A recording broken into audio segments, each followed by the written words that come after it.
Voilà. Oui. C'est quoi? C'est quoi ça? On va faire un petit lechaim parce qu'il n'y a pas beaucoup de monde, alors on va commencer par un petit lechaim. Ouais, c'est quoi le truc? Le quoi? Le zoom, c'est quoi? C'est le quoi? Le zoom, c'est une sikha du Rabbi sur Bet Rabbeinu Shebavel. Chaim lechaim. Il est 8h01. On va peut-être commencer la sikha déjà. On va muter tout le monde.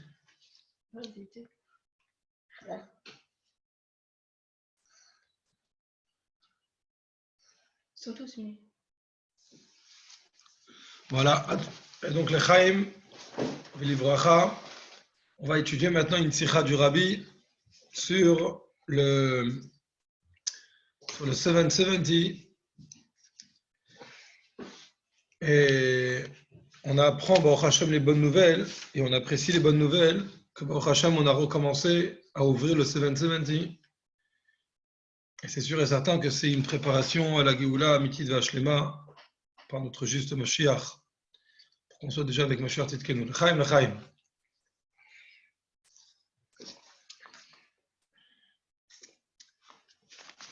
Donc la sikha de ce soir, c'est une sikha qui est imprimée dans le Dvar Malchut du Rabbi, dans les Torah Menachem, en Tafshin Nun Bet,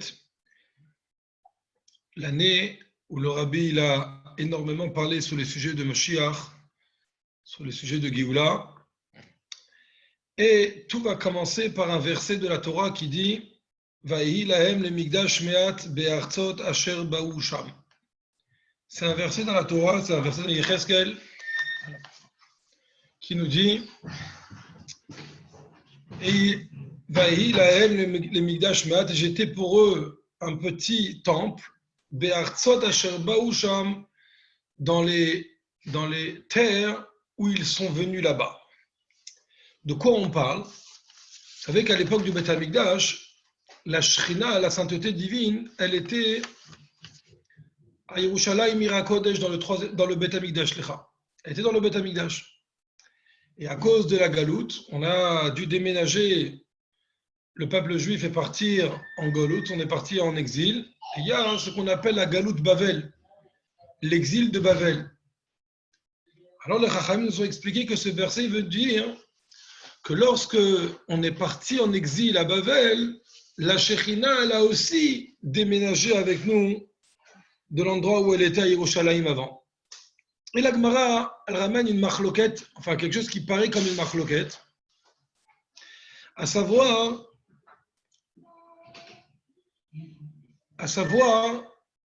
exactement de quelle synagogue on parle. Qu'est-ce qui se passe? Elle est où la Shekhinah? Alors on a un premier avis, celui de Rabbi Yitzhak qui nous dit sache que la Shekhinah, elle est partie dans les Baté Knesiot et Baté Midrashot qui se trouvent à Bavel. Dans la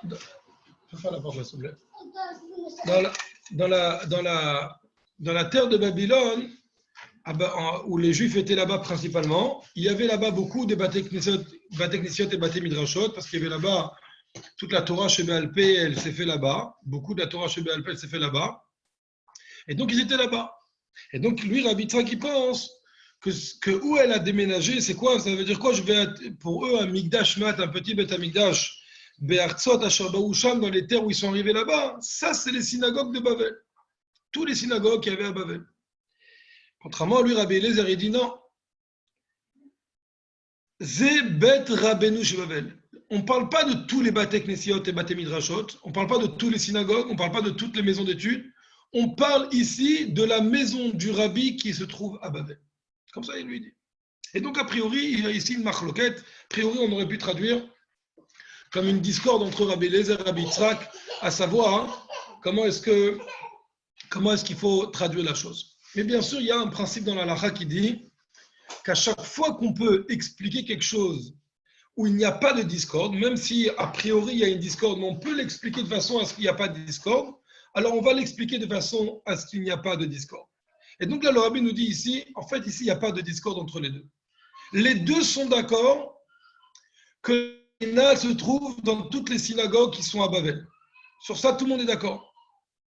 Et les deux sont d'accord que la Shekhinah, elle est tout spécialement dans le Bet Rabbeinu chez Babel, dans la maison du Rabbi qui se trouve en Babylone, la maison du Rabbi de la Galoute. Ça, tout le monde est d'accord. Ils se sont simplement exprimés d'une façon différente, parce qu'il y a ici plusieurs façons de s'exprimer. Il a voulu voir qu'il y a ici, on parle ici de toutes les synagogues en général, que la Shekhinah, elle va de partout, la sainteté divine, elle va de partout. Et on a le deuxième qui a pensé mettre en avant la maison du Rabbi qui se trouve à Babel. Et c'est pour ça qu'il y a ici, en fait, finalement, il n'y a pas de marloquette, il n'y a pas de discorde entre les deux. Les deux sont d'accord. Simplement, c'est qu'un, il a mis en avant les synagogues en général, l'autre, il a mis en avant le Bet Rabbeinu chez Babel, la maison du Rabbi qui se trouve à Babel. Alors, la vérité, c'est que la Gemara, elle pose la question sur deux synagogues qui étaient des synagogues principales à Babel. Et la Gemara, elle entend bien qu'il est inconcevable d'imaginer que la Shekhinah, dans toute sa puissance, elle se trouve dans ces deux synagogues en même temps. Et donc, qu'est-ce qu'elle dit la Gemara? La Gemara, elle dit, des fois, il est dans telle synagogue, et des fois dans telle synagogue. C'est-à-dire, ça déménage. En fait, la Shekhinah, bien sûr qu'elle peut être de partout à la fois. La Shekhinah, elle peut aller, la sainteté divine, elle peut aller dans toutes les synagogues et en même temps. Mais il y a la Shekhinah, il y a la sainteté qui est ressemblable à celle du Beth Amikdash. Et la sainteté qui est ressemblable à celle du Beth Amikdash, elle se trouve tout spécifiquement dans une synagogue. Et de quelle synagogue parle-t-on? Elle se trouve dans quelle synagogue? Elle se trouve dans la synagogue du Bet Rabbeinu chez Babel, la maison du Rabbi qui se trouve à Babylone. Et on va voir après dans la Sikha de quelle maison on parle, parce qu'aujourd'hui à Babel aujourd'hui c'est en Irak, il n'y a absolument plus rien.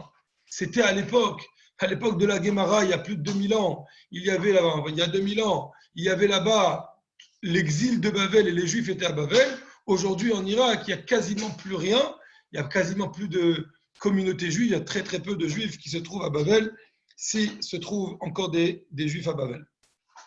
Alors, pour bien comprendre tout ça, on va essayer de comprendre ce terme, parce que les termes dans la Torah, ils sont très importants.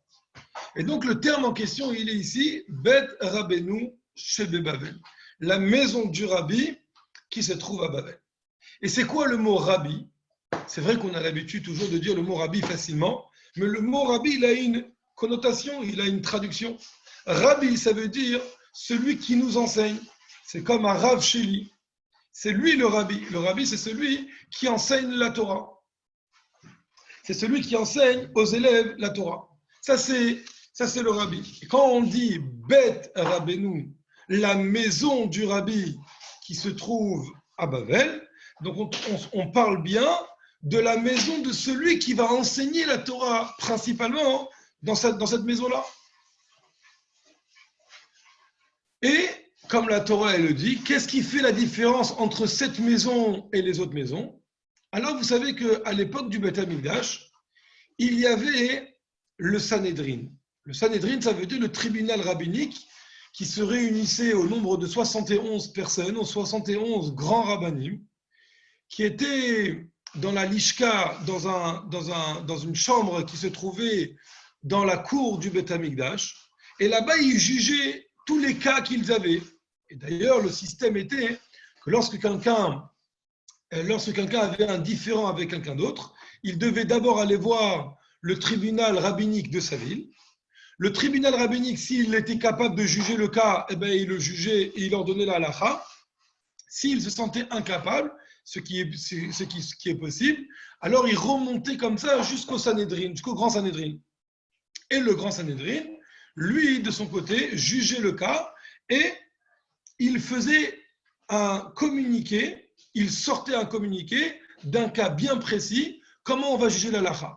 Même si entre eux, il y avait des fois des divergences d'opinion, ils étaient censés ne pas dire aux personnes qui venaient qui venaient au Beddin leur dire qui a dit quoi, il devait simplement leur dire la halakha qu'on a décidé, c'est comme ça. Et comment eux, ils décidaient? Ils faisaient un vote et Acharé Rabim Lehatot, c'est la majorité qui a emporté. On va prendre un exemple. Monsieur X, il accusait Monsieur Y de lui avoir volé telle ou telle chose. Alors le Beddin, il n'arrive pas à juger parce qu'il n'y a pas assez de preuves ou quoi que ce soit. Le Beddin, le grand Beddin, jugeait le cas et interrogeait et faisait tout son travail de Beddin, de tribunal. Et une fois qu'ils avaient trouvé la halakha, alors il faisait un vote. D'abord, il faisait un vote pour savoir qui dit quoi. Donc on avait dans le Beddin ceux qui disaient il est condamné et l'autre qui disait non, il n'est pas condamné. On regardait la majorité emportait et tout le monde signait la même chose. On ne savait pas qui avait dit quoi. Ça, c'est ce qu'on appelle le Beddin. Et le terme halachique, c'est quoi? C'est Mikan Ora Lechol Haolam. Mikan Yotza Ora Lechol Haolam. De là, de ce Sanhédrin, sortait l'enseignement pour le monde entier. Depuis la destruction du temple, il n'y a plus de ce Sanhédrin. Où est-ce que le Sanhédrin il est? Eh bien, la Shekhinah qui était au Beth Amikdash est principalement dans cette chambre du Sanhédrin, dans cet endroit où les juges jugeaient, où là-bas il y avait la Shekhinah, elle a déménagé dans les synagogues qui se trouvent en exil, et elle s'est posée tout spécifiquement dans la maison du rabbi qui se trouve à Babylone, qui se trouve à Babel. C'est l'endroit où la Shekhinah elle est partie là-bas. Et d'ailleurs, c'est ce que la Torah nous dit. La Torah nous dit que Galou, les Edom, Shrina Imahem. Quand on a été exilé à Edom, la Shekhinah est venue avec nous.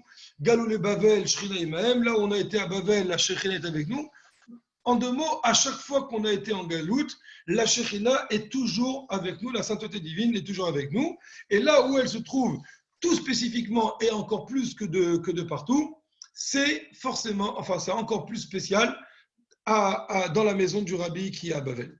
Et de là, on apprend, avec cette mara qu'on a appris, que la Shekhinah, elle déménage selon la maison du rabbi. Alors on comprend qu'il ne peut pas avoir deux maisons d'un rabbi. C'est vrai qu'il y a beaucoup de Bate Midrashot, c'est vrai qu'il y a beaucoup de synagogues, il y a beaucoup d'endroits d'études. Tout ça, c'est vrai. Mais il y a une maison qui reçoit la sainteté à l'image de ce qu'il y avait à Jérusalem, à l'image de ce qu'il y avait à Jérusalem. Elle reçoit la Shekhinah plus que tous les autres, plus que tous les autres. C'est la seule et unique qui reçoit la Shekhinah, on va dire, dans son intégralité. Bien sûr, le Beth Rabbeinu, la maison de ce rabbi qui se trouve à Babel, il a aussi comme objectif de rester encore un endroit principal, même quand il y aura Mashiach. Comme vous le savez certainement, quand il y aura Mashiach, alors le Beth Amikdash il va réapparaître, il y aura un nouveau Beth Amikdash qui va descendre du ciel. Et sur ça aussi, c'est toute une étude à savoir, est-ce qu'il va être descendu du ciel ou est-ce qu'il va être construit par les humains? C'est une autre sikha, mais on va juste dire un petit peu comment le rabbi il est métavers, comment le rabbi il associe les deux avis en disant qu'il va descendre du ciel, Minashamayim, il va descendre, mais il va manquer les portes, et le Mashiach, il va compléter les portes, et de façon à ce que, vous savez qu'il y a un principe dans la Lacha qui dit que Einam Lacha Nikret, et là, Al-Shem Gomra, le travail est appelé sur celui qui termine le travail. Et donc, puisque le Mashiach, il va mettre les portes, donc finalement, même si le Beth Amikdash va descendre du ciel tout construit, sauf les portes, finalement on peut dire que c'est le Mashiach qui va construire le Beth Amikdash. Et comme ça, on a les deux avis. En même temps, c'est vrai que c'est le Beth Amikdash qui va descendre du ciel, et en même temps, eh ben, c'est les humains, c'est le Mashiach qui est un humain, comme on va le voir dans la Sikha, qui va construire le Beth Amikdash. Donc a priori, à partir du moment où on a le Beth Amikdash, ce Beth Rabbeinu chez Bavel, a priori, il aurait plus de fonction. Quelle fonction pourquoi on aurait besoin de lui? Puisque maintenant on a le Beth Amikdash lui-même. Et sur ça, le rabbi nous dit non. À partir du moment où lui, il est là pour faire venir et pour accueillir les Juifs pendant la galoute, eh ben, il va garder cette connotation de Beth Amikdash jusqu'à la venue du Mashiach, inclus dans la venue du Mashiach. Et avec ça, on va comprendre un petit mot qu'on avait fait dans un de nos cours sur le sujet de Mashiach et Géoula auparavant. On avait expliqué qu'on reconnaît le Mashiach par plusieurs critères, et notamment par celui que Bana Migdash Bimkomo. Je ne sais pas si vous vous souvenez, pour ceux qui étaient là avec moi, pour le premier ou deuxième cours qu'on avait fait, je ne me souviens plus, on avait vu que Mashiach, il a deux phases. Première phase, on va le reconnaître quand on est encore dans la galoute, et après là, il est que Becheskat Mashiach, il est que potentiellement Mashiach, et lorsqu'il va faire d'autres actions, il va être Mashiach sûr, certain. Et on avait développé ce sujet-là. Et donc, dans cette sikha-là, on n'était pas tellement arrivé sur le Mashiach Bevadai.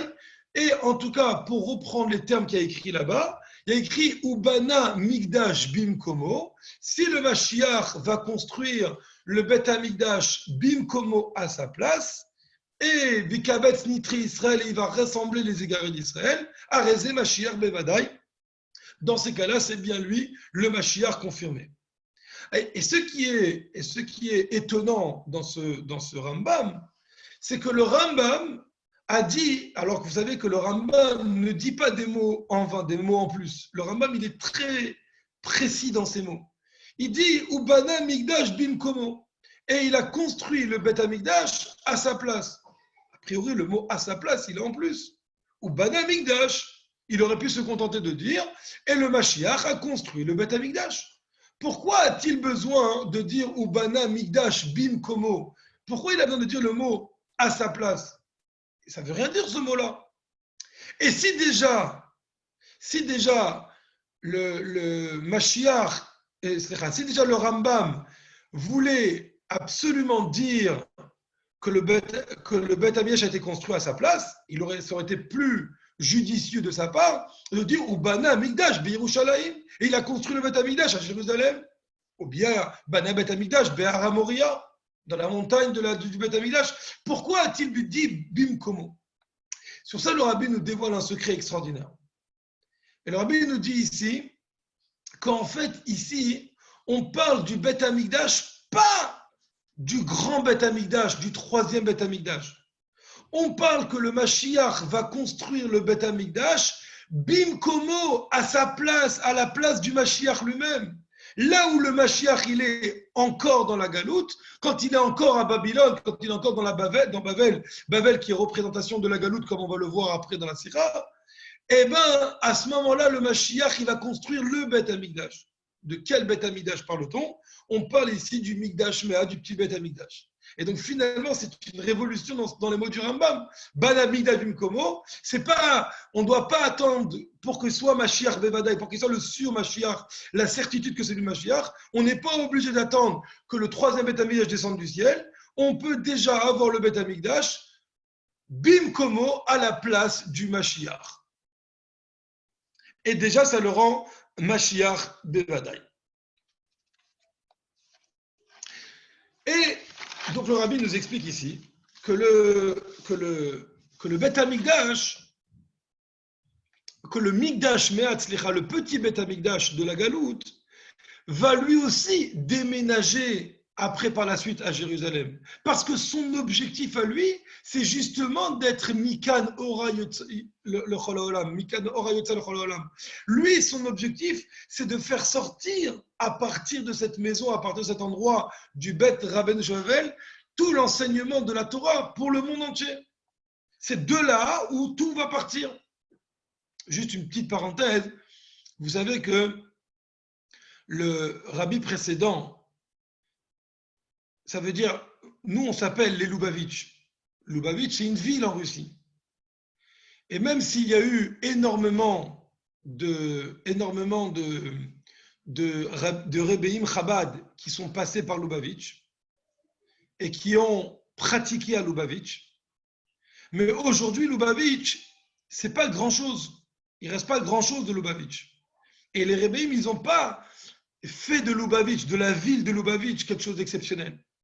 Quand le rabbi précédent est arrivé aux États-Unis et il a acheté le 770, alors tout de suite, le rabbi précédent, il a dit Kan tzida Hashem et abracha. C'est ici qu'Hashem a ordonné sa bénédiction. Ça veut dire que c'est ici l'endroit même où on partira d'ici pour la Géoula. Ça veut dire qu'il a laissé entendre tout de suite qu'il n'y aura plus un déménagement encore de Rabbi, parce qu'une fois on était à Babel, une fois on était en Amérique, une fois on était dans je ne sais où dans le monde. C'est fini. Mikan, de cet endroit-là, du 770 de l'Amérique, on partira d'ici pour aller vers Jérusalem. Et donc le Beth Amikdash, comme ça le Rabbi nous dit dans cette sikha, le Beth Amikdash, le grand Beth Amikdash, le troisième Beth Amikdash, va descendre sur la maison du Rabbi qui est à Babel, dans le Beth Rabbi Babel. Il va descendre, il va le prendre et il va l'emmener avec lui à Yerushalayim, Ira Kodesh. Et donc, et ensuite, il nous dit le Rabbi que le Beth Amikdash sera donc collé au Beth Amikdash, et pas que la maison du Rabbi qui est à Babel, mais tous les Beth Knessiot et tous les Beth Midrashot, tous les synagogues et toutes les maisons d'études, ils vont toutes être collés au Beth Amikdash, et après ça va être selon leur importance. Bien sûr qu'on a des synagogues qui ont des importances qui sont supplémentaires par rapport à d'autres. Comme par exemple, voilà, on a eu plusieurs Beth Rabbeinu chez Babel à travers l'exil. Ça fait 2000 ans qu'on est en exil. Pendant ces 2000 ans, depuis la destruction du deuxième temple, pendant ces 2000 ans, il y a eu beaucoup. Chaque génération, à chaque fois, il y a un nouveau rabbi qui s'installe dans la Galoute, en dehors d'Israël. Et lui, il a une maison, il a une synagogue, où là-bas, il va faire sortir tous les enseignements de tous les juifs de la Galoute. Et dans chaque génération, il y avait un autre rabbi. Que ce soit le Rambam de son temps, le Rachaim Akadosh de son temps, le Baal Shem Tov de son temps et le Rabbi de son temps. À chaque fois, il y avait un autre rabbi.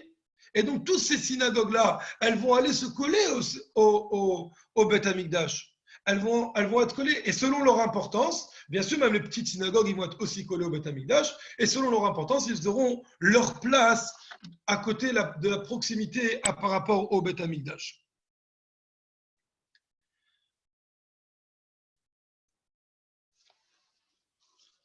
D'où on sait que après la Géoula, ça veut dire après le début de la Géoula, eh ben la maison Beth Rabbi Shevel, il va garder cette connotation, elle va garder cette force, cette puissance de la Shrina. C'est parce qu'il est écrit dans le verset Veshav Hashem Elokecha. Veshav, ça veut dire il reviendra avec toi, Hashem. Ve'eshiv lo ne'ema. Il n'est pas dit et il te ramènera. Hachem, c'est pas comme s'il va prendre une canne à pêche, il va tirer comme ça, il va nous sortir de la galoute et lui, il va rester là où il est. Non seulement qu'on sait que la Shekhinah, la sainteté, est descendue avec nous dans la galoute, Galou les Edom, Shekhinah Imaim, etc., comme on vient de le développer, mais à part ça, la Shekhinah reviendra avec nous. Et donc, elle restera dans cette maison qu'on appelle le Beth Rabbi Shevel jusqu'à la fin du processus et donc jusqu'à la construction du temple. C'est comme ça qu'on sait que Béhémet, la Shekhinah, elle va rester là-bas.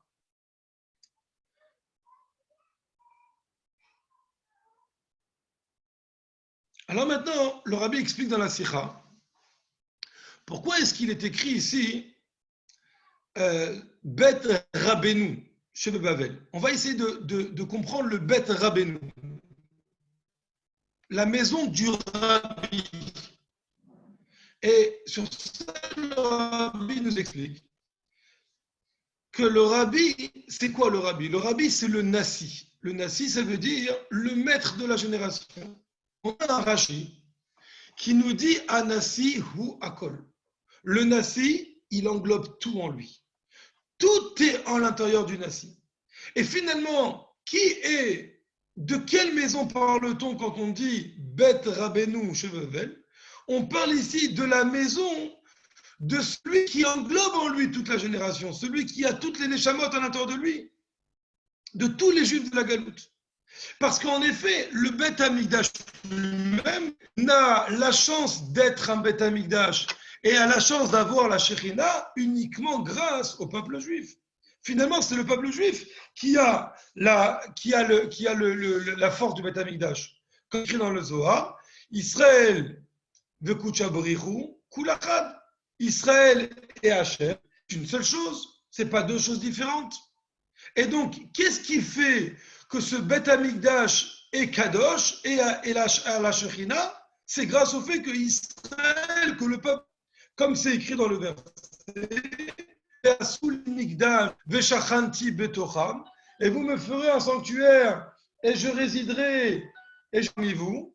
Betocho lo nehemar, et la betocham, il n'est pas dit là-bas, comme ça, il n'est pas dit betocho à l'intérieur du Beth Amikdash, mais il est dit betocham, il est dit à l'intérieur de vous. Pourquoi de vous? De qui il parle? Eh bien de vous, ça veut dire vous les bénis Israël, parce que c'est vous qui avez la shrina avec vous. C'est vous qui avez cette sainteté. Et simplement, c'est quoi? C'est que cette sainteté-là, elle s'exprime à travers le Beth Amikdash. Mais Béhémet, c'est le béni Israël qui ont la sainteté. Et d'ailleurs, il est écrit, dans le verset, il est écrit, il y a quelqu'un qui m'appelle depuis tout à l'heure, a une mauvaise connexion. Vous m'entendez pas bien? Tu m'entends bien? Ça va? D'accord. Non, j'ai coupé, mais tu me fais comme ça si c'est bon. Très bien. Ah, ça veut dire c'est bon ou ça veut dire c'est pas bon? Fais comme, si c'est comme ça, c'est bon. Ok, Khazak. Alors je continue. C'est quelqu'un qui m'a dit que j'ai une mauvaise connexion, mais bah, au Hachem, on y va. Et d'ailleurs, il est écrit dans le verset Bevo kol Israël, l'iraot et pnei Hashem elokecha bamakom asher yifra. Et quand ils viennent tout Israël pour voir et pour se montrer et voir la face d'Hachem bamakom asher yifra, dans l'endroit où il va choisir. Et c'est la même chose pour les Bate Knesiot et Bate Midrashot, qu'ils vont se réunir là-bas à Saram Israël. Et vous savez, 10 juifs, et vous savez que la Mishnah dans Perkavot qu'on a étudiée dernièrement, la Mishnah, elle dit que Kol Be'asara Shrinta Sharia, à chaque fois qu'on a 10 juifs ensemble, la Shekhinah, elle réside dedans. Et donc, qu'est-ce qui fait que le Beth Amikdash, il est Beth Amikdash? Qu'est-ce qui fait que cet endroit il mérite d'avoir la Shekhinah d'Hachem? C'est les Bnei Israël qui s'y trouvent à l'intérieur. Et avec ça, on va comprendre pourquoi est-ce que les Chachamim ils disent Mikdash Me'at, le petit Beth Amikdash.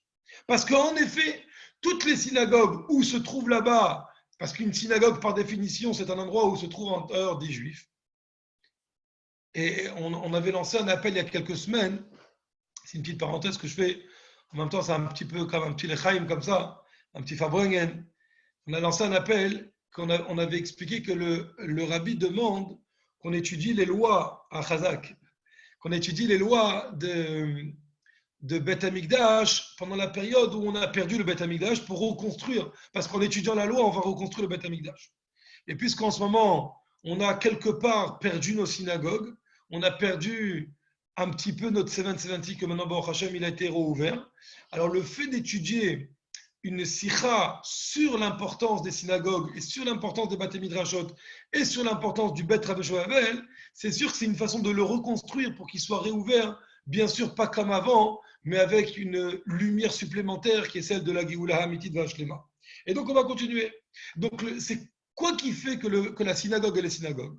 Que la synagogue, elle obtient la shrina, et ben c'est justement le fait qu'il y a 10 juifs qui vont se réunir à l'intérieur. Et alors là, on comprend pourquoi ça s'appelle Mikdash Me'at, le petit Beth Amikdash, et on ne l'a pas appelé le grand Beth Amikdash, ou bien on ne l'a pas appelé simplement le Mikdash. Pourquoi? Parce que tout simplement, ces synagogues reçoivent une partie de la Shekhinah, pas toute la Shekhinah. Qu'est-ce qui reçoit toute la Shekhinah pendant la galoute?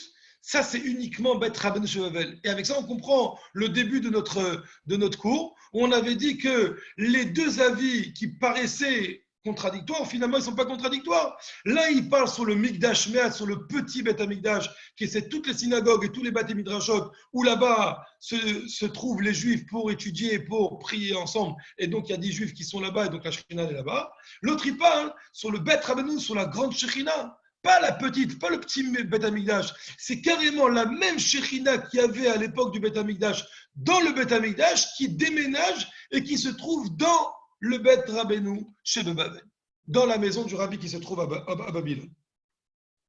Et là, le rabbi va nous dire quelque chose d'extraordinaire. Le rabbi va dire comme ça.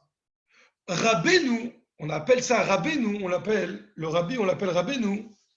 C'est le Nasiador, comme il vient de l'expliquer, c'est le maître de la génération, que le maître il englobe tout en lui. C'est Ouga, je reprends les mots parce qu'ils sont trop importants pour ne pas les dire dans les mots. Ougam Amashiach Shebedor. C'est aussi le Mashiach de la génération. Ce Rabbi qu'on parle, Bet Rabbeinu Shavel, c'est obligé que ce soit lui le Mashiach de la génération. Comme Moshe Rabbeinu, qui est Goël Rishon ou Goël Acharon, qui est le premier libérateur et le dernier libérateur, qui a Doua comme c'est connu,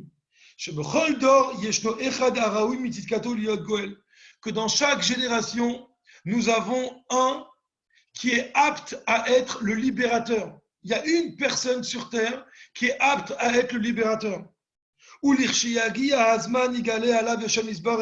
Et quand ça va arriver le moment, il va se révéler à lui, à Kadosh Baruch Hu, Hashem Yitbarech, et il va l'envoyer, il va le mandater, il va lui dire c'est bon, tu peux y aller. Il va déclencher sa mission d'être Goël, d'être le libérateur. Alors maintenant, mais c'est qui ce libérateur? Alors Rabbi dit, Mistaber Lomar Shu Nasiador. C'est évident qu'on parle ici du maître de la génération.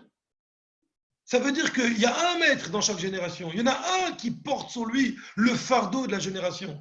C'est sûr que c'est lui. D'où on sait? On sait parce qu'il y a une Gemara qui dit que Amarav, Ravidi, il parlait sur le Mashiach. Qui est le Mashiach? Déjà de l'époque de la Gemara. Et la Gemara, elle va dire, Imin Chayahu, si le Mashiach fait partie des vivants, alors c'est sûr que c'est Rabbeinu Akadosh, c'est Rabbi Yehuda Nassi. Pourquoi? Parce que c'est lui le Rabbi, parce que c'est lui le Nasiador. Si c'est lui le maître de la génération, si la Shekhinah est dans sa synagogue, donc c'est lui que c'est le Mashiach. C'est le Mashiach de la génération. Après, faut-il que la génération soit méritante, mais c'est lui le Mashiach de la génération. Et donc, on sait très bien que le Nasiador, que le maître de la génération, c'est le Mashiach de la génération. Et de là, on comprend, le Rabbi nous dit que le Bet Rabbeinu Shebevel, cette synagogue tout spéciale, qui a cette connotation du Bet Amikdash lui-même dans sa source, c'est quoi sa fonction? C'est la Géoula.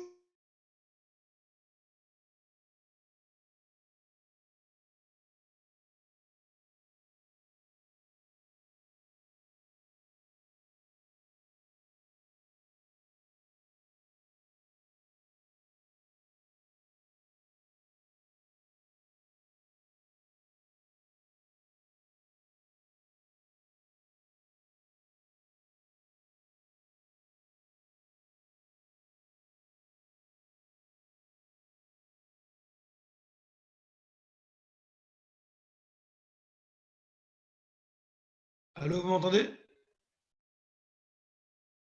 Vous m'entendez ou pas? J'ai perdu la ligne là. Vous m'entendez bien? Parce que moi, je suis perdu là. Il a sauté, après il est revenu. Ok, Psada. Donc, je continue. Comme le dicton chassidique qui dit, Mardo Eretz Israël. Fait de cet endroit une terre sainte. Ça veut dire que le travail d'un juif, quand il est en galoute, c'est justement de sortir de son état de galoute, bien qu'il soit encore dans un endroit géographique de galoute. Bien qu'il soit encore dans une situation où la situation autour de lui, elle est galoute, lui, il doit transformer, il a une force de transformer cet endroit et donc cette situation en un Eretz Israël, en une Géoula. Et donc, c'est sûr et certain que le travail du Nasiador, du maître de la génération, qui se trouve donc dans le Bet Rabbeinu Shebevel, son travail est justement de faire sortir les Bnei Israël de la galoute. Et c'est comme ça qu'on va comprendre que Eretz Israël va finir, la terre d'Israël, elle va s'étendre sur toutes les terres. Comment c'est possible qu'elle va s'étendre sur toutes les terres? Il y a des mers qui les séparent. Mais avec ça, on a compris. Puisque les Juifs, durant la galoute, ils sont capables de transformer la France en Eretz Israël, l'Amérique en Eretz Israël, le Japon en Eretz Israël, donc toutes les terres, elles peuvent devenir Eretz Israël. Donc, Atida Eretz Israël, Shitit Pachet, Bechol Artzot, à cette époque, Eretz Israël va s'étendre de partout. que le monde entier va avoir la terre d'Israël. Et à ce moment-là, tout Israël, il aura le niveau. Ça veut dire, si le monde il va arriver au niveau d'Israël, Israël va arriver au niveau d'Yerushalayim. Et Yerushalayim sera rempli de synagogues, puisque toutes les synagogues du monde, ils vont se coller à ça. Alors, juste une petite parenthèse pour l'actualité en ce moment, parce que, bien sûr, que dans chaque situation, il y a le verre à moitié vide, le verre à moitié plein, et nous, on va le voir à moitié plein, bien qu'on a subi avec beaucoup de personnes qu'on a aimées et qu'on aime, et qui nous ont des fois quittés au Chas de Shalom, et qui sont tombés malades ou qui sont en réa. Mais il y a quand même le côté positif, c'est qu'on a beaucoup d'endroits, des milliers d'endroits. Ça veut dire que les synagogues, elles se sont pas multipliées, je ne sais pas combien de fois plus de synagogues, parce que finalement aujourd'hui dans chaque maison juive, il y a une petite synagogue. Quand quelqu'un il va prier avec ses 10 forces de l'âme, il va faire son minyan interne avec lui-même, avec ses enfants, et ça va transformer pour que sa maison soit une synagogue. Mis à part le fait qu'il y a des fois des gens qui font des petits minyanim à la maison, enfin dans leur cours, je veux dire, dans leur jardin, bien sûr dans la sécurité. Mais là, qu'est-ce qu'on a fait? On a transformé une tonne d'endroits, alors que dans une ville, il y avait une ou deux ou trois ou 10 synagogues. Aujourd'hui, il y en a 100, 200 ou 300 ou 400 synagogues. Et donc, toutes ces synagogues-là, elles vont déménager à Yerushalayim. Juste une petite parenthèse, que le rabbi, je fais beaucoup de parenthèses quand même, le rabbi il avait demandé à l'époque que dans chaque chambre des enfants, il y ait un chitat, un chumash, un teilim et un tanya, une boîte de tzedaka, sur lequel il va y avoir écrit le nom de l'enfant, qui va appartenir à cet enfant. Ça va être son petit Beth Amikdash, son Mikdash Meat à lui. Et donc pourquoi? Parce que cet enfant, de temps en temps, il va faire Shema Israël dans ce chitat, il va étudier un petit morceau du tanya, il va étudier un petit morceau du chumash, et ça va transformer que sa chambre, c'est plus sa chambre. Sa chambre, c'est devenu une synagogue dans laquelle il va aussi prendre comme sa chambre. Et donc, c'est devenu une synagogue. C'est devenu un petit Bet Rabad. Et jusqu'à même que le rabbi avait demandé que sur la porte de la maison, on écrive Bet Rabad, Mishpachat Intel. Bet Rabad, famille Intel. Et donc, ça, c'est pour transformer que toutes les maisons soient des petites synagogues. Et aujourd'hui, on est en plein dedans. Donc, on continue. Et le rabbi nous dit ici, et puisque le principal de Bet Rabad Shuvavel, c'est de rassembler tous les Baté Knisiot et Baté Midrashot, comme on l'a dit. Alors à ce moment-là, il va tous les emmener, bien sûr, en Eretz Israël, et ils vont tous être collés au Beth Amikdash, comme on l'a expliqué déjà durant la Sikha. Alors cet endroit du Beth Amikdash, c'est lui-même, le Beth Amikdash lui-même, qui va se révéler et qui va arriver après Yerushalayim. Il va venir, il va descendre et il va aller à Yerushalayim. Donc tout ce qu'on a vu jusqu'à maintenant, pour l'instant, on n'a pas parlé une fois de notre génération.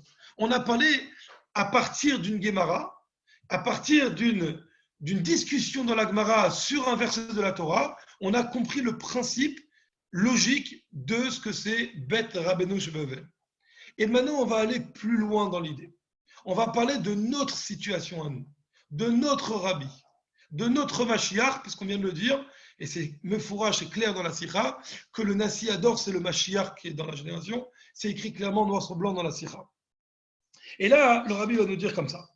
Dans notre génération, la synagogue qu'on appelle Bet Rabbeinu Shebeuvel, c'est la synagogue du rabbi précédent, que le rabbi précédent a acheté, et que donc vous voyez sur la photo ici de Jonathan Sidbon, qui est le 770, qui est le 770 Eastern Parkway, que tout le monde appelle le 770. Comme c'est connu, que c'est écrit que Lubavitch a déménagé 10 fois. 10 galouyot a déménagé Lubavitch. 10 galouyot a déménagé Lubavitch. Et le rabbi il va faire longuement le sujet, mais comme il est un peu tard, on va essayer de comprendre le tochen de la Sikha, le contenu de la Sikha. Aujourd'hui, Lubavitch s'est arrêté aux États-Unis, en Amérique. Pourquoi en Amérique? Parce que là-bas, il y a le Rov Minyan et le Rov Binyan, il y a la majorité du compte et la majorité de la construction de Bnei Israël se trouve en Amérique. La majorité des Juifs se trouve aujourd'hui aux États-Unis. Et c'est l'endroit où le rabbi précédent a terminé sa vie. Chaim Chayoltu Be'almadin, il était dans ce monde-là en Amérique pendant les 10 dernières années de sa vie, où là-bas, il a, à partir du 770, diffusé Torah et Mitzvot. Et d'ailleurs, tous les shluchim que vous connaissez, tous les shluchim sortent à partir du 770. Ça veut dire que le Mikan Ora Yotza Lechol Olam, que de là l'enseignement sort dans le monde entier, c'est physique. C'est pas simplement que le rabbi se trouve au 770 et il émet des sirotes qui vont être dans le monde entier, que ça aussi ça existe. Tu peux allumer la lumière, s'il te plaît, de lumière. Que ça aussi ça existe. Vous savez que le rabbi, c'est le premier qui a mis la technologie, la technologie du téléphone etc. pour le bien de Torah et Mitzvot. Et il y a toute une salle au 770, toute une salle qu'on appelle la salle des radios, où là-bas il y a quelques centaines, ou je ne sais pas combien, de téléphones. Et à l'époque, quand le rabbi faisait un farbrengen ou disait une sikha, c'était retransmis dans le monde entier. Je me souviens très bien, parce qu'on a dit qu'on fait un petit peu farbrengen. Je me souviens quand j'étais petit, on se levait, j'habitais au Aubervilliers, et on se levait tôt, en plein milieu de la nuit, on se levait et on allait chez la famille Deutsch pour aller écouter le rabbi qui parle en direct, en pleine nuit. Nous, c'était la nuit là-bas. En Amérique, ce n'était pas forcément la nuit. Et on écoutait le rabbi qui faisait une sikha, ou le rabbi qui disait un mama, ou le rabbi il y avait un farbrengen du rabbi. Et donc tout ça, c'est Mikan Ora Yotza Lechol Olam, c'est de là qui sortait l'enseignement du monde entier. Mais mis à part ça, le rabbi, à part ça, il a envoyé des shluchim qui sortaient du 770. Et ces shluchim, ce sont des lumières qui partent du 770 pour aller éclairer l'endroit où ils vont aller. Et là-bas, ils vont transformer en Yerushalayim. Donc, c'est réellement le Bet Rabbeinu Shovel dans le sens le plus littéral. Et donc, c'est cet endroit, sans l'ombre d'un doute, c'est cet endroit que la Gemara a dit, chez Nassa Migdash V'Yashav Sham, c'est cet endroit-là qui a déménagé le Bet Hamikdash, que le Bet Hamikdash, la sainteté du Bet Hamikdash, elle a déménagé de là-bas et elle est partie s'installer au 770, elle est partie là-bas. Et le rabbi dit comme ça, et il faut dire que la logique veut, puisque nous sommes dans cette génération, qui est la dernière génération de la Galoute et la première génération de la Géoula, c'est important de le savoir. Et qu'on va terminer, c'est nous qu'on termine le travail par nos actions, par notre travail, durant toute la Galoute, tout ce qu'on a fait pendant la Galoute, c'est nous qu'on va faire le dernier coup de marteau par nos actions, pour transformer que le monde entier, il devient Eretz Israël, que même l'endroit le plus inférieur de la terre, puisqu'on est maintenant à la veille de Shavuot, alors on sait qu'à Shavuot, on a reçu la Torah. On a reçu la présence divine qui est venue se présenter. Mais la présence divine, elle a couvert les 4 coins cardinaux, mais dans tout l'hémisphère supérieur du globe, non pas dans l'hémisphère inférieur du globe. Alors, pour que Mashiach y vienne, il faut que tout le globe soit rentré dans cette sainteté. Et du 770, non seulement qui sont partis des shluchim dans l'hémisphère supérieur du globe, mais aussi le 770 lui-même, il se trouve en Amérique qui est dans l'hémisphère inférieur du globe. Et donc, le 770 a ramené le Matan Torah, a ramené le don de la Torah dans cette partie de l'hémisphère qu'il n'y avait pas avant, dans cette partie du globe qu'il n'y avait pas avant Matan Torah. Et aujourd'hui, le monde entier il est couvert par le Matan Torah. Vous savez, le dernier Mahamar que le rabbi nous a corrigé pour l'instant, bien sûr, que Bekara Mamash, on va encore entendre du rabbi des Sichot et des Mahamarim, Amen Kani Ratzon, mais pour l'instant, le dernier Mahamar qu'on a entendu du rabbi, le rabbi, il dit là-bas que s'il y a un endroit du monde où la lumière divine ne peut pas être révélée à 100%, alors c'est une preuve qu'il manque dans tout le système. Tout le système, il est remis en doute.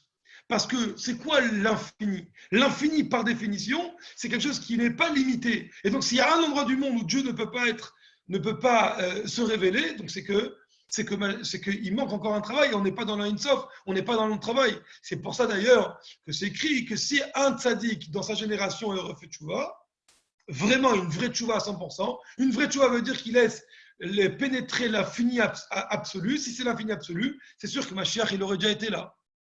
Et donc, le rabbi nous dit ici que Béhémet, aujourd'hui, après le travail qui a été fait, on a couvert dans le monde entier. Il n'y a plus un endroit du monde qui n'est pas couvert par les shluchim du rabbi, par cet enseignement qui est parti à partir du 770, qui est dans l'hémisphère inférieur du globe.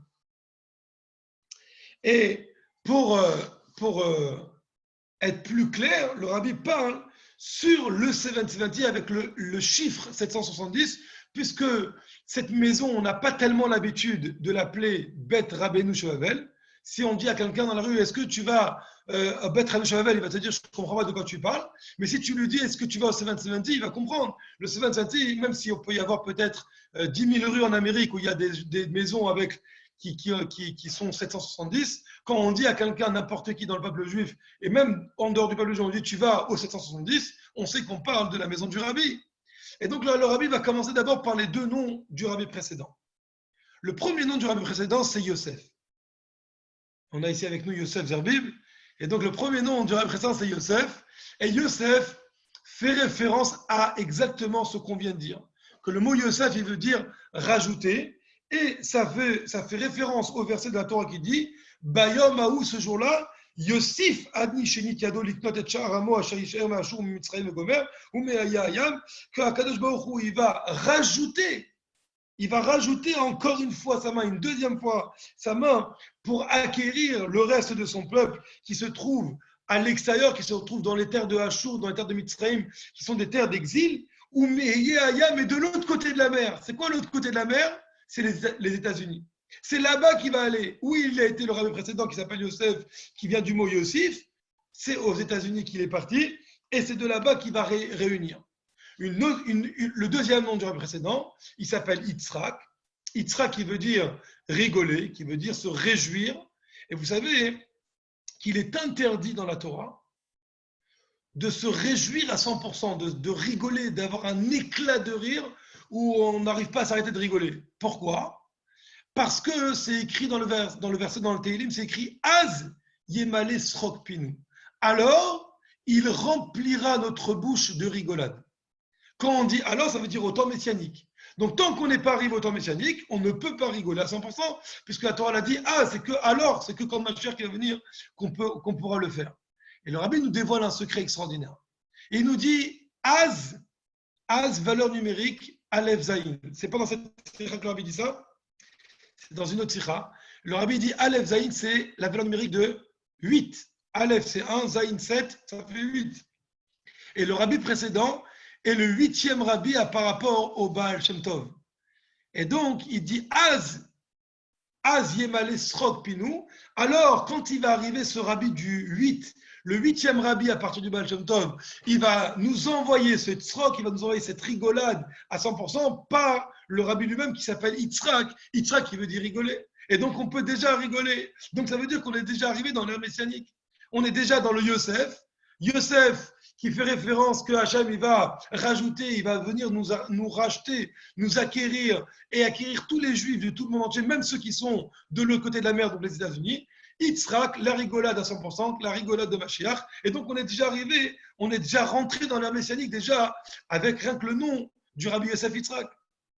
Tout ça se rajoute avec que ce Bet Rabbeinu, parce qu'on ne parle pas ici de Bet Amidrash Shel Rabbeinu, on ne dit pas, c'est la synagogue du Rabbi. On dit Bet Rabbeinu, la maison du Rabbi. Donc, la proximité qu'on a entre Bet et Rabbeinu est beaucoup plus proche que si on avait dit Bet Amidrash Shel Rabbi. Alors, c'est quoi ce Bet Rabbeinu? Ce Bet Rabbeinu, le Rabbi dit, c'est le 770. Pourquoi? Qu'est-ce qu'il a de spécial ce mot 770? Le Rabbi dit parce que 770, valeur numérique, ça veut dire ça fait référence au pasuk Ufaratzta. C'est le sujet de la diffusion qui va être à l'est, à l'ouest, au nord et au sud. De partout, on va diffuser. Valeur numérique du mot Ufaratzta, entre parenthèses, qui sont les mêmes lettres que Tzorfat, qui veut dire la France. C'est ça, c'est Parashat Vayeshev Tashimunbet que le Rabbi il a dit ça.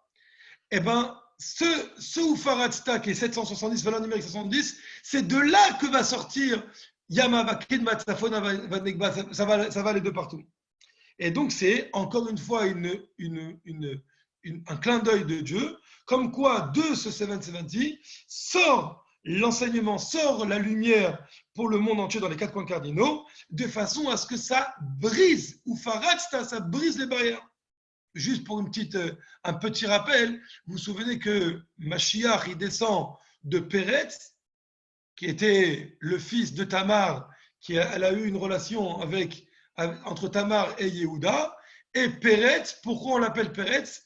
Parce que Péretz, ça veut dire briser les barrières, et le Mashiach, il est Ala Poretz Geder, c'est lui qui va monter, celui qui va briser les barrières, celui qui va enlever tout ce que nous, on est bloqué avec des barrières dans notre tête. Il vient le Rabbi et il nous déstabilise tout, il renvoie toutes les barrières. Si on regarde un peu la vie du Rabbi quelques secondes, on se dit, mais ce que le Rabbi il a fait au moment où il a fait, c'est juste incroyable. On est juste l'après-guerre, tout le monde est démoralisé, tout le monde est dégoûté de la vie, on a une seule envie, c'est tout arrêter. Le Rabbi vient et reprend sur lui et remonte et relève tout le peuple juif et tout le peuple en général, même les goïms, il les a relevés et il leur a donné une force exceptionnelle. C'est vraiment un poète, c'est vraiment quelqu'un qui brise toutes les barrières, il n'y a aucune barrière qui le résiste. Et comme c'est écrit dans le Pasuk, où Faratzta ala Peretz, Vedarshu Razal, c'est Mashiach. Il va, sur le mot Faratzta, il va éclater sur toi ce Peretz, ça c'est Mashiach, comme il est dit, ala Poretz Lifnem. Et donc, on a ici, donc le Seven Sati qui est déjà le Ufaratzta. Mais plus que ça encore, on va voir aussi dans le chiffre de 770. Parce que vous savez que le 7 est le chiffre de la nature. D'accord? Il y a 7 jours dans la semaine, il y a les 7 années de la Shemitah, etc. Mais le 7, c'est aussi le peuple juif. Comme on sait que dans la menorah du Beth Amikdash, il y avait 7 branches, et chaque branche représente une vertu du peuple juif. Nous sommes maintenant en train de terminer la Sfirat HaOmer, et ce qu'on a fait, c'est qu'on va compter 7 fois 7. Pourquoi? Parce que Béhémet, il y a 7 midot. Et donc, alors, oui, très bonne question. Il y a quelqu'un qui m'a posé la question, je ne sais pas c'est qui a posé la question, comment ça se fait qu'on peut dire que le président c'est le 8e alors que le rabbi c'est le 7e? Alors, c'est vrai. Alors, je ne vais pas rentrer dans tout le débat maintenant, mais comprenez qu'il y a une grande différence entre le Baal Shem Tov et le Admor HaZaken. Le Baal Shem Tov qui est fondateur de la Chassidoute en général, et le Admor HaZaken qui est fondateur de la Chassidoute de Chabad, qui est complètement autre chose. Très rapidement, c'est ce qui explique pourquoi le Admor HaZaken est rentré en prison malgré qu'il avait déjà répondu à la première accusation du Baal Shem Tov. Et donc, si on compte à partir du Baal Shem Tov, eh ben, on va trouver que le rabbi précédent, c'est le 8e. On peut le compter ensemble. Baal Shem Tov, Maggid de Mezrich, Admor HaZaken, Rabbi Dov Ber, le Admor Emsaï, le Tzemar Tzedek, Rabbi Menachem Mendel, le Tzemar Tzedek, Rabbi Maharash, après il y a Rabbi Shmuel, Rabbi Rachab, Rabbi Shalom Dov Ber, Rabbi Rayat, le Rabbi Yosef Yitzhak, c'est le 8e Rabbi, et notre Rabbi, c'est le 9e Rabbi, par rapport au Baal Shem Tov. Si vous enlevez les deux premiers, le Baal Shem Tov et le Maggid de Mezrich, qui ne sont pas des chassidés Chabad, qui ne sont pas la chassidut de Chabad, qui eux étaient dans la chassidut générale, alors vous retrouvez que notre Rabbi, c'est le 7e Rabbi, et que le Rabbi précédent, c'est le 6e Rabbi. Voilà, j'espère que j'ai répondu à la question, mais on va essayer d'avancer un petit peu parce qu'on doit respecter les horaires. Dans tous les cas, on a ici le chiffre 7 qui est donc les 7 sortes de juifs qu'il y a. Ces 7 sortes de juifs-là, qui sont englobés dans les 7 branches de la Menorah, qui est donc finalement tout le travail des 7 midot. Et lorsque ces 7-là, ils sont englobés eux-mêmes de 10, ça fait 70 parce que 70, c'est justement la perfection qu'il y a dans le 7. C'est le 7 plus 10. Ça veut dire que chaque 7, il est 10 et ça fait la perfection dans le 70. Et quand on atteint une perfection dans les 70 eux-mêmes, ça va faire 700. 700, et quand on va associer les deux ensemble, ça va faire 770. Et donc on a ici la perfection de la perfection à travers cette synagogue qui s'appelle la synagogue du 770 et qui d'ailleurs a comme, pour le petit clin d'œil encore, Beth Mashiach, la maison Mashiach, Beth c'est 412, Mashiach 358, ce qui fait 770. Donc Beth Mashiach, cette maison de Mashiach qui se trouve à Bavel, autrement dit dans la Galoute, puisqu'on a expliqué que Bavel représentation de la galoute, et bien ça, c'est le 770 et le rabbi qui est là-bas dans le 770, c'est lui qui va être le rabbi qui va nous délivrer, qui va nous emmener à Mashiach Tzidkenu. C'est les mots que le rabbi nous dit ici. Et pour terminer cette sikha, le rabbi va dire comme ça, je vais essayer de lire un petit peu, comme ça on a les mots Bilshon Arav dans les mots du Rav lui-même. Et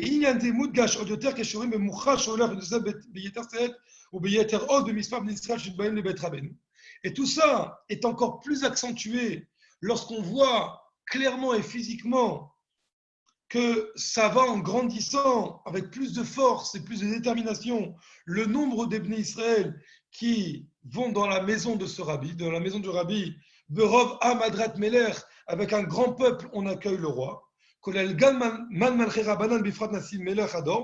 Et c'est tout spécifiquement pour, en général, les rabbanim, et plus particulièrement chez le maître de la génération, qui est le roi, le rabbi mis entre parenthèses, Meler, qui est le roi de la génération, et